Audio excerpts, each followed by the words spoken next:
We're back live inside Studio 10, and teaching children the game of chess can greatly improve their problem-solving ability, patience, and focus. But if teaching the game seems a little intimidating, boy, have we got a book for you. Joining us today is the author of the book Chess is Child's Play. Please help us welcome Laura Sherman to the show. Thank you so much.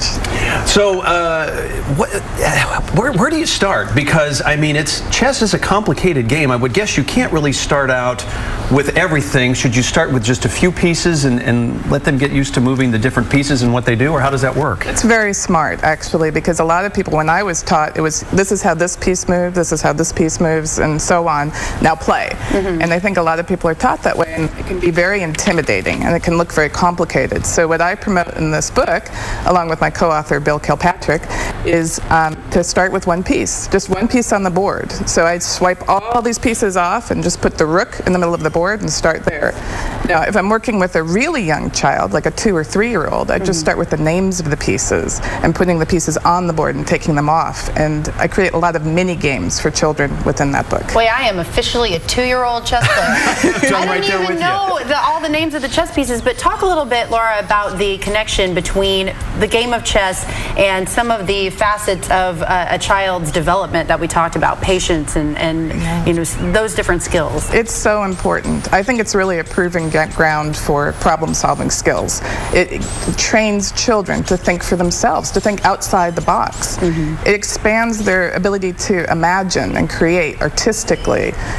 Sports, I mean, there's so many correlations between soccer, football, and chess. If you want to be a good football player, play chess, you know? You got to know all the moving pieces. Yeah, well, the combinations, thinking in the future. Any project that you want to undertake, you want to win. And so chess really teaches you that.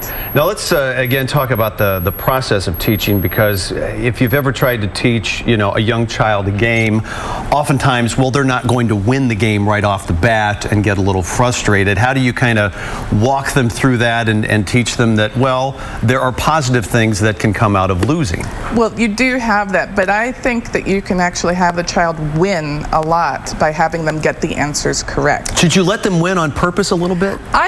I only do that, but let them know that I'm doing it, because you don't want to do it too much, because then when they lose, it's just a shock. It's just an incredible surprise.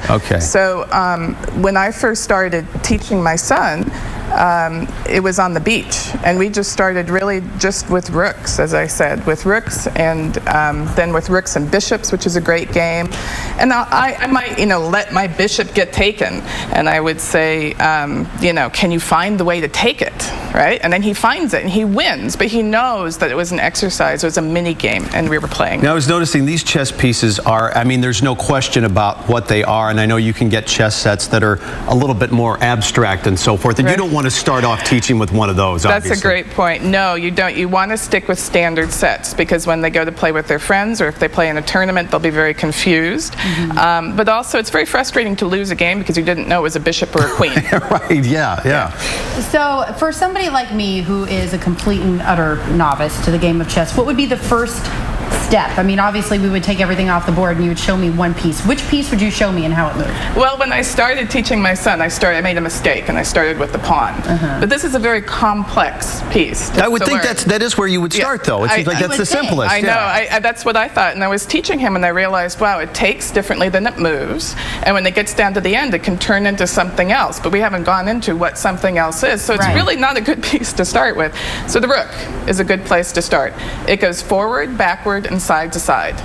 So that is the best place to start, because that's pretty easy. It's a straight line. And the rook can go as far as it until it hits another piece, right? Right, or the edge of the board. The rook is what looks like a castle. That's right. In some languages, it's called a tower. A tower, And then the next piece is the bishop, which can be rather complicated for a young child because it moves on a diagonal. So I go over in the book how to explain what a diagonal is, and I really like having children walk like a bishop or walk like a rook, find tiles in the house or trace bathroom tiles. Oh, right. Yeah, and really get the feel of it. Yeah, and I love it when children tell me my mom was driving down the street and that car looked, moved like a rook.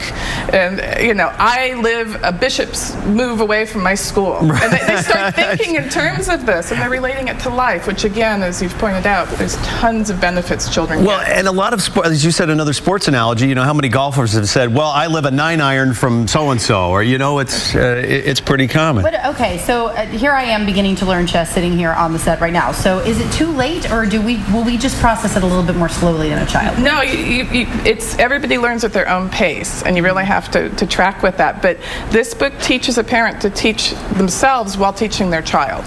So you'll learn while you're teaching your child to learn. Yes, and it's a great bonding experience. It's wonderful. So it's chess is child's play. And I learned by reading this book, checkmate and stalemate are two completely different things. That's right. I didn't know that, and I've played chess before. So lots of good tips in here.